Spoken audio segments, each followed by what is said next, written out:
I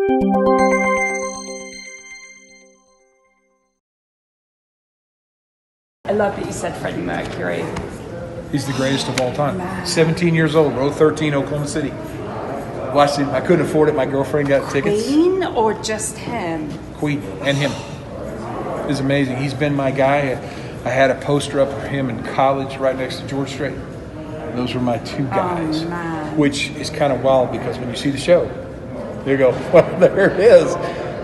It's wanting to do everything Freddie was. Freddie was bigger than life. And courage, man. You talk about courage. So brave. But so brave. The thing with Freddie, the reason why I'm not going to call it courage.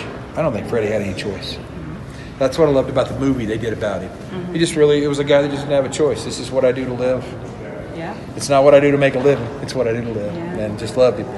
And then Strait was my guy. Still is. I still want to be George Strait so bad. Yeah.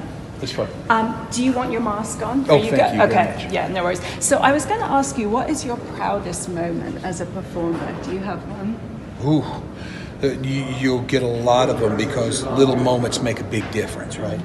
But let's take something we all can kind of relate to. We were lucky enough to receive the Gershwin Award in 2019, where we go up and play for Washington, D.C. inside one of the state buildings. Blue on one side, red on the other, and they did not mix. Halfway through the show, they had their arms around each other. Everybody's singing the same thing. For me, music is the great unifier. It's the great healer. And I know you're not, this country, I don't know what your status is here in this country, but for us, separation is the last thing we want. It's united, right? Even in the Pledge of Allegiance, it says indivisible.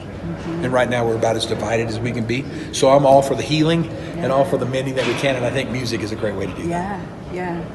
And do you have a fun, most embarrassing moment on stage? Yeah, always. Share it? Oh, trust me. I flew across Texas Stadium the second night with my zipper undone because you have to get into the harness. Just didn't zip my pants. So you were flying? across the stadium. Yeah. So there's a million things. Trust me. There's more embarrassing moments than there are moments where you go, "Hey, did something great happen to you?" But kind of fun, right? Yeah, of course. Well, that's what you're about to see. You're about to see a train wreck that nobody else could get away with, but they let you get away with it, because it's just fun. They know you're trying. And like I said, they know you're trying your best. So it doesn't come easy for me like it does. Like some athletes, their ability's easier. And these people allow you to try really hard and forgive you for it and have fun with you. Are you going to get a minute here in Utah to go and have a little fun, or?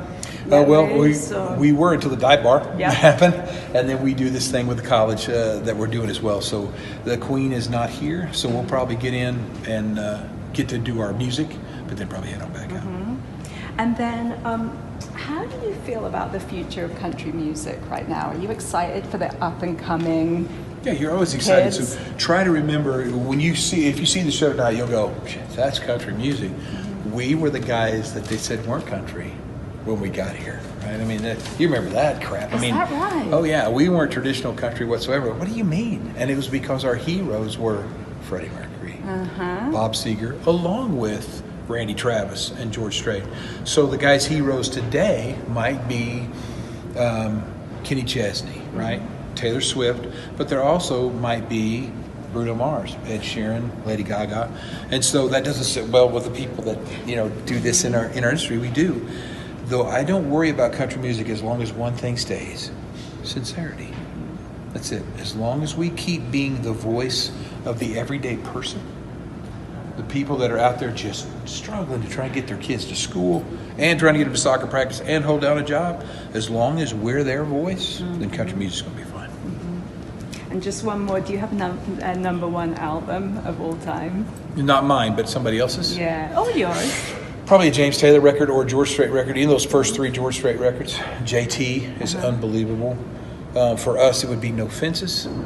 Used to be Sevens was right behind it, but the Fun album has just taken over for me. I put it in my truck everywhere I go. It's just fun. I think it's probably because it's more reflective of country than when we started than it has been. The new song, That's What Cowboys Do, might be the most country thing we've released since Much Too Young to Feel This Damn Old. So I enjoy that. If country radio goes, "Hey dude, it's 30 years ago, we can't play it," I said, totally get it, but that's who I am, so it's fun. Love it. Love it. Thank you. It was a pleasure. Yeah. Thank you.